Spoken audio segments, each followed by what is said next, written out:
Join Tim and Kristina Madden, co-founders of Executive Career Upgrades, on their podcast, the Executive Career Upgrades Podcast. As an executive in today's highly competitive job market, it can be tough to succeed. However, with Tim's nationally recognized career advice and Kristina's mindset expertise, you can reach your full potential. Tune in to upgrade your career and get ahead of the competition.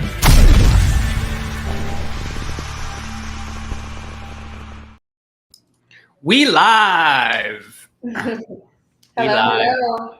Hey, welcome to the Executive Career Upgrades Podcast. I am Tim Madden. This is the beautiful Kristina Madden. And hey, we go live each week, right? And upload it everywhere on the internet to talk about all things career. Hey, we go live inside the Executive Career Network on Facebook. Check us out. Fastest growing career network. There is 11,000 directors, VPs, and executives. If you're watching the ECN, we are monitoring the comments. And to our friends over on LinkedIn and YouTube. And of course, maybe you're listening to the download on or the replay on iTunes or Spotify. We appreciate you. Hey, as always, do us a favor. If you get anything beneficial from this episode today, and I know you will, of course, like you always do, hey, share this with a friend, business acquaintance, family member. Maybe something in here, right, can have something, maybe just have them think a little differently, maybe overcome one of the challenges that they're currently dealing with. And of course, leave us a review. Before we get started, we got some exciting updates today.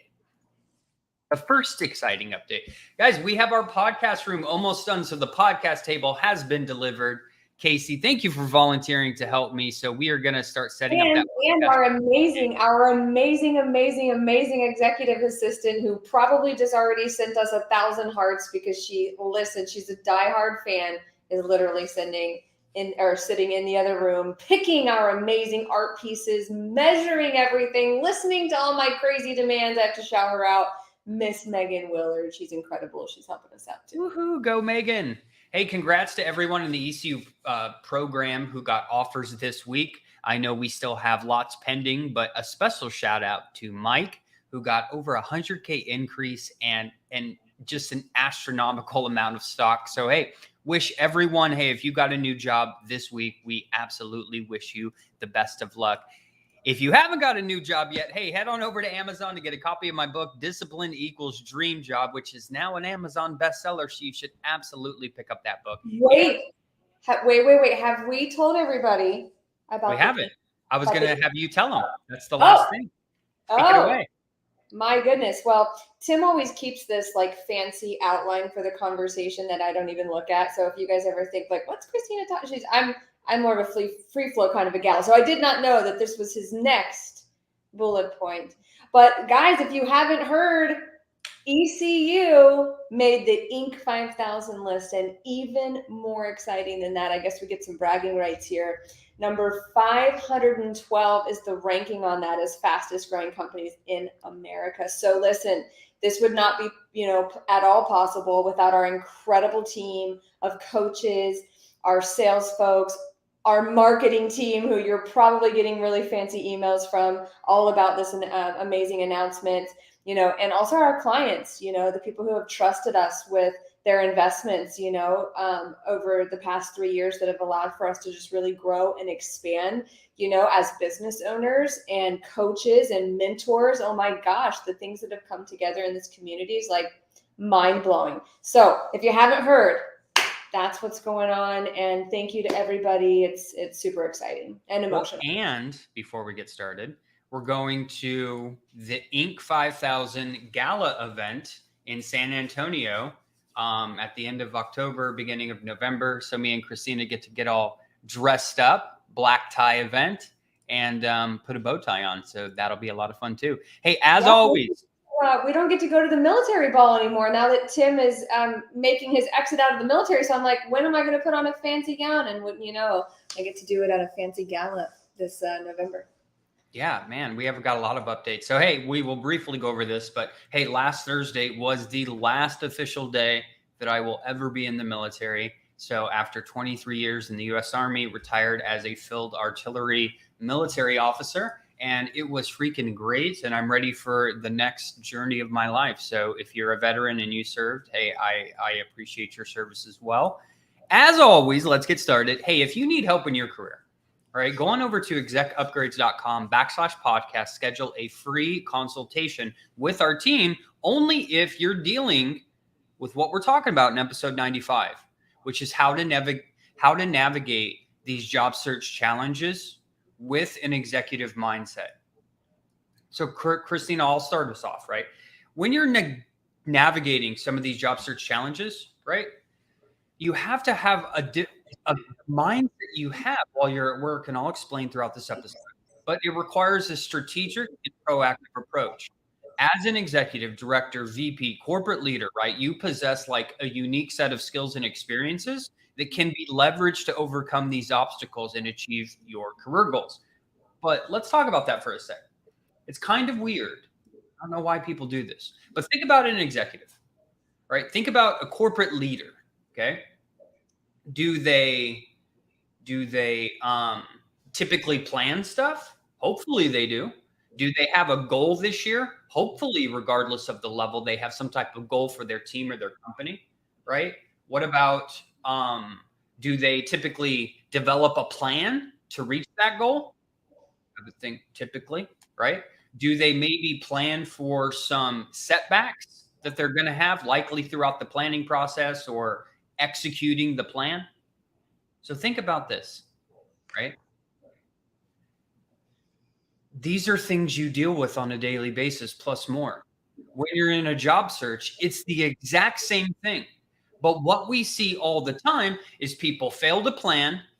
They blame it on other people, which, by the way, if you're a leader, you shouldn't do that ever, right? You shouldn't blame problems about your team to your team. That doesn't really make sense, right? So goals, planning, obstacles. So you do all this stuff already.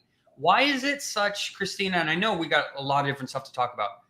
Why, when someone goes, they know that, hey, I have to have a goal. I know we have to plan. I know we have to do all these things to be successful in corporate America. But why is it when they get into the job search, it seems like they forget like all of that and they come to us like completely lost, mainly because they don't even have like a goal in mind to start with? How can you have these like radical shifts? And people do it in their lives too, right? You'll see people that are so dialed in to certain aspects of their life and so like dialed out, if you will, in other aspects. Why is that mindset? Well, it's interesting. When I see somebody completely dialed out in many aspects, they tend to be pretty much dialed out in all aspects. Yeah. I mean, because if you're not winning in most areas, you're kind of losing. You're losing out on a lot of available happiness and joy in general. But listen, guys, I should have probably interjected before Tim even went into that, because it's all about your mindset of what you believe is possible, period. Okay, as you even go into a job search. So it's how you think about the job search. It's how you think about yourself. It's how you experience confidence that you have to think about before even diving in. So it's like, okay, well, how to navigate your job search? Well, first, it's how do you think about the job search? And I like to talk about a growth versus fixed mindset. These are like the basics of mindset. You can Google this. Tony Robbins talks about it. Are you thinking big or are you closed off? Like, you really do have to think about that. I go back to just the basic example of people who say something like, oh, I'm just not good at math, or I'm just not good at networking. I'm just, a introvert. I can't interview well. If you are constantly saying things like that about yourself, you're closing yourself closing yourself off from opportunity, So we have to think about shifting to a growth mindset, something like, okay, well, math is challenging to me, but I know I can improve, or I don't particularly love networking, but it's going to serve me in this job search. We have to change the way we're thinking and the way these thoughts are running the show. So I could put 5 interviews in front of you right now, and it'd be like your ideal dream job.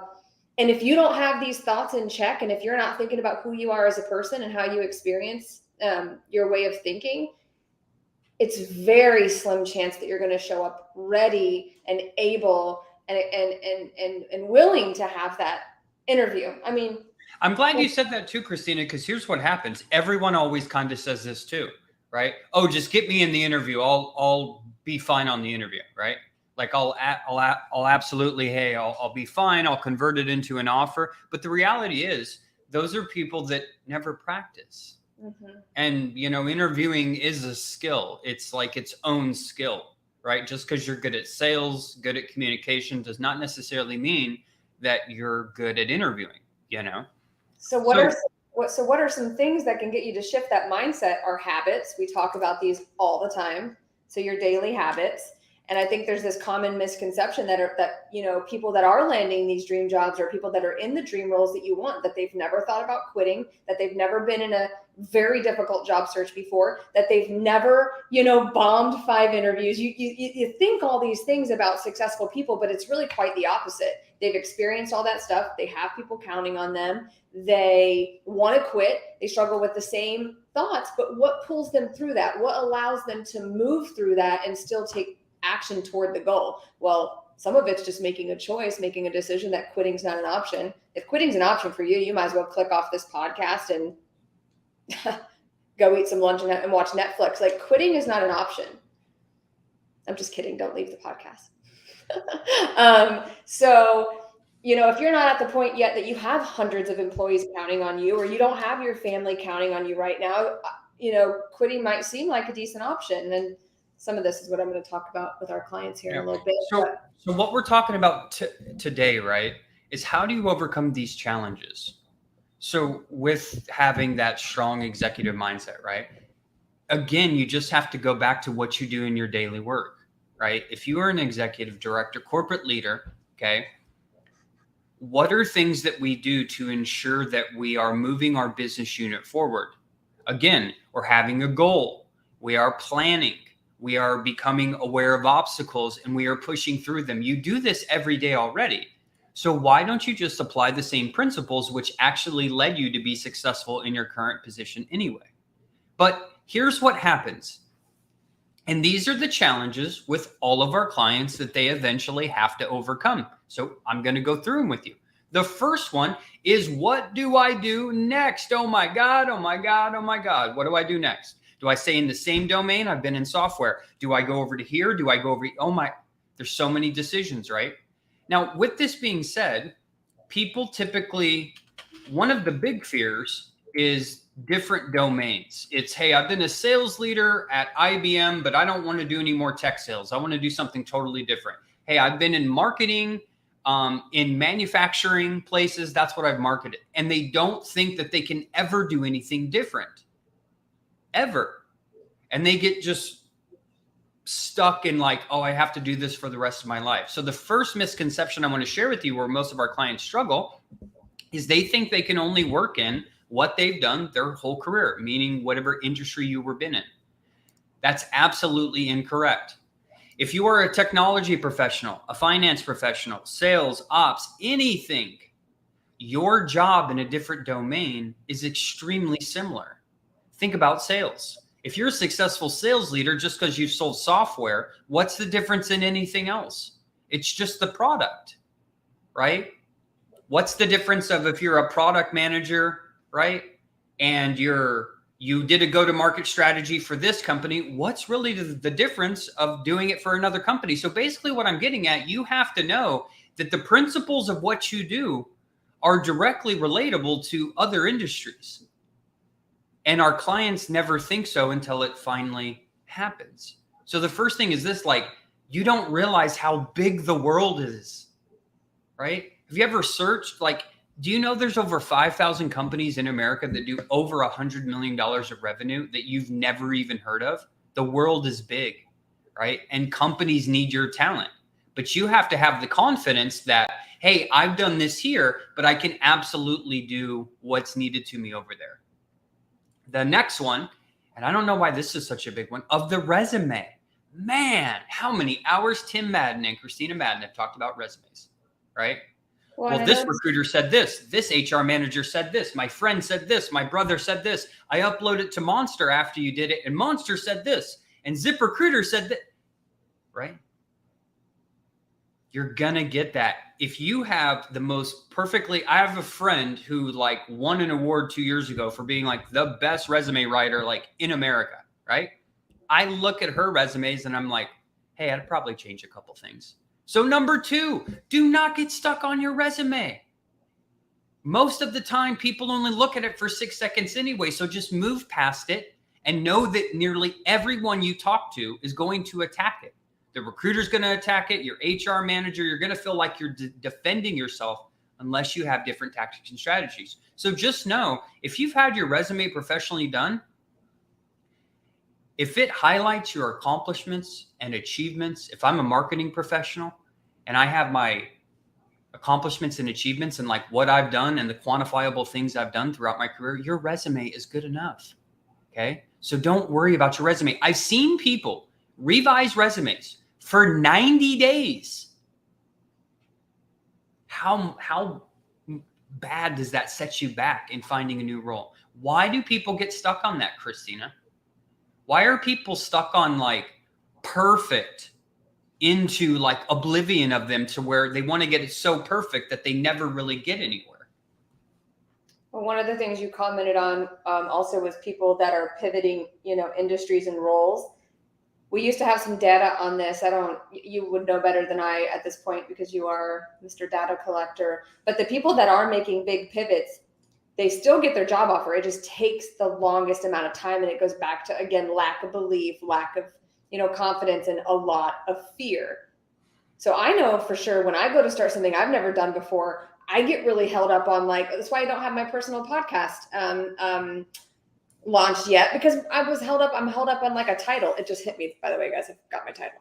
But like that would be the resume in this case. Well, everything has to be perfect. And like the logistics, people grasp onto these things that don't matter because they're just so scared and so uncertain. So it's just like our mentors say, once you commit and make a decision, worry about the rest later. And you're either winning or you're learning, right? So we have to just remove this word of like failure.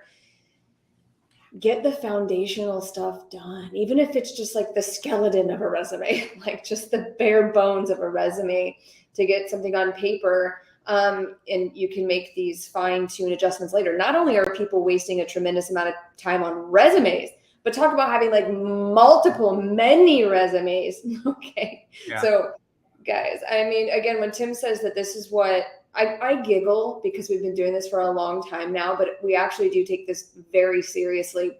People are not living the life that they want because of a resume, because of these things that just bog people down. So maybe take a little Post-it note right now and say, hey, what's the one thing I can do today that'll move this in the right direction? What's one thing I'm putting off? I know for some of our clients listening, it might be their asparagus call or their call with Katie for the resume. What is it that you can do?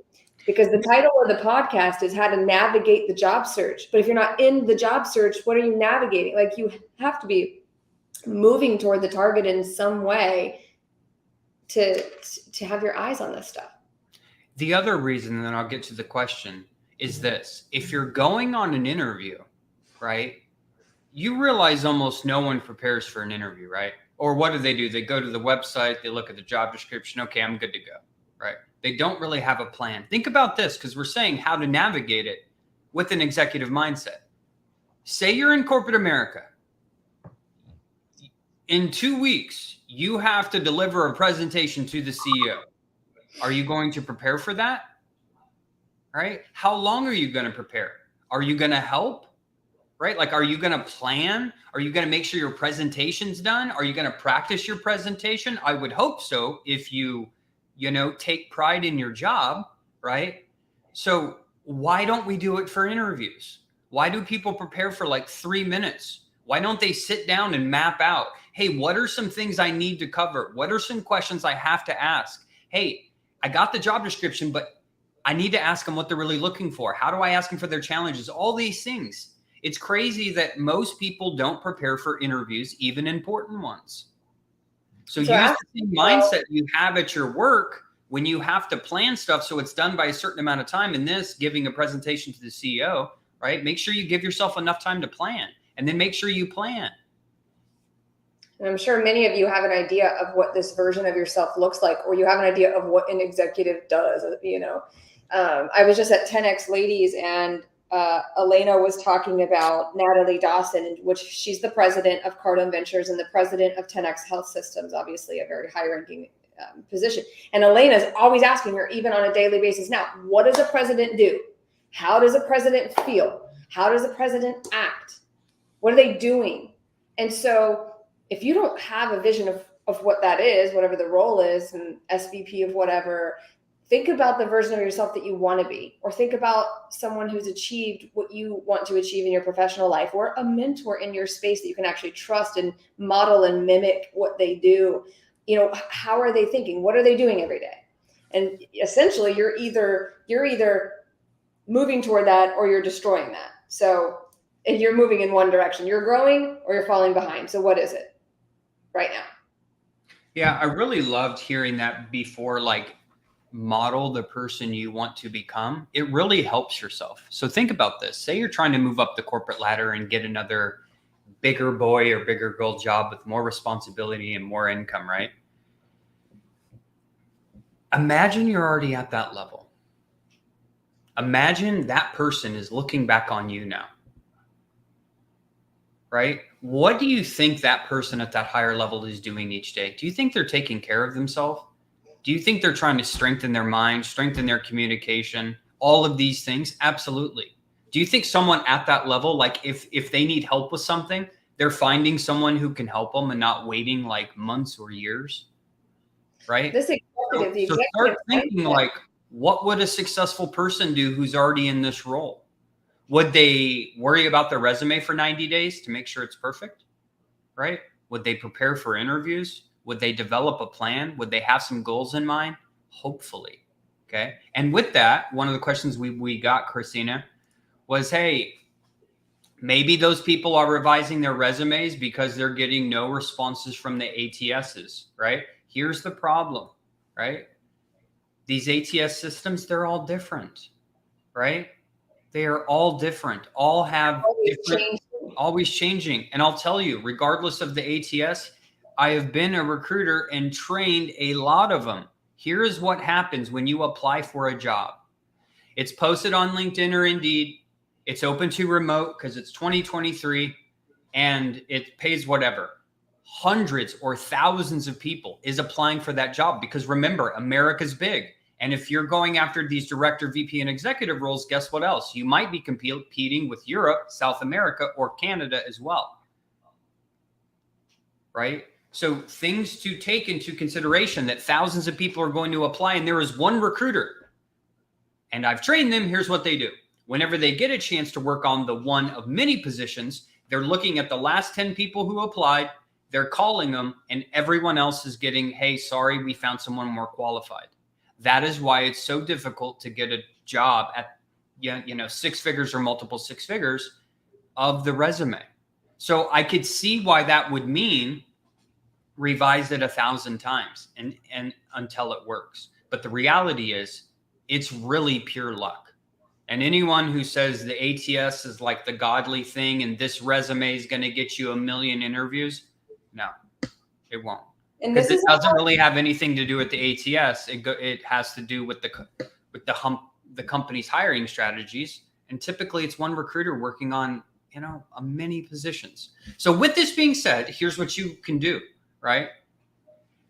Just like in our program, we focus on getting a hold of people that can actually hire us, right? The decision makers, the hiring managers, et cetera, the people who actually have the need, right? That needs to be your target. Otherwise, you're competing with thousands of other people that likely paid for the same resume upgrade that you did, right?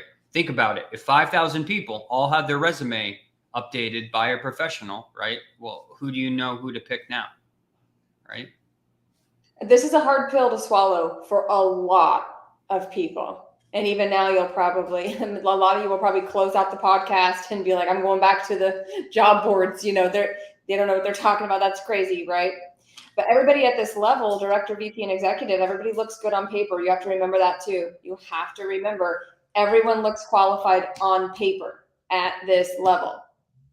So How are you going to stand out? Who do you know? What's your strategy? And remember, guys, the executive mindset, just like the title, the executive mindset, this is earned, okay?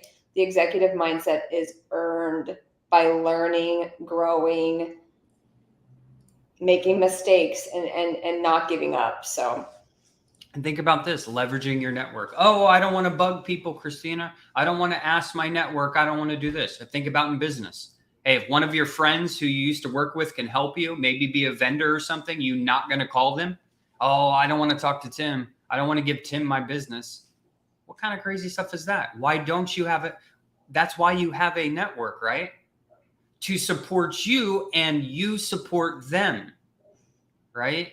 So for all the people that have problems networking and don't want to ask their community, how are you going to be a corporate leader?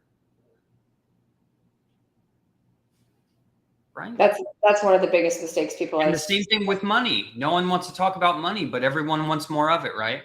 We always want more money, more compensation, more stocks, more options, more vacation, etc. But literally no one knows how to talk about it. Or how to get past it. Man, I don't know.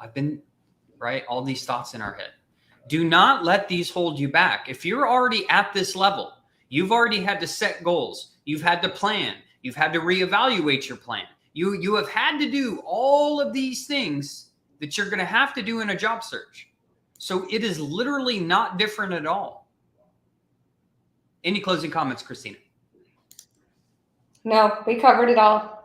You guys, listen, the best thing you can do to get your dream job offer is to head over and schedule a call with our team, because they're going to uncover some of what we just talked about as far as why your resume isn't working, why, following this ATS isn't working. You got to stop making it about you. Okay. And taking that as so much like rejection. Have a conversation unlike one you've had any other time in your life about what's the goal, what's not going right, and what you can do to implement a strategy that actually works. So we're looking forward to hearing from you. And thanks again to everyone for supporting us in our personal, professional, and financial goals with the Big Inc. 5000. And as always, and we'll see you next week. Excellent. Guys, need help in your career? Go on over to execupgrades.com/podcast. Hey, want to skill up?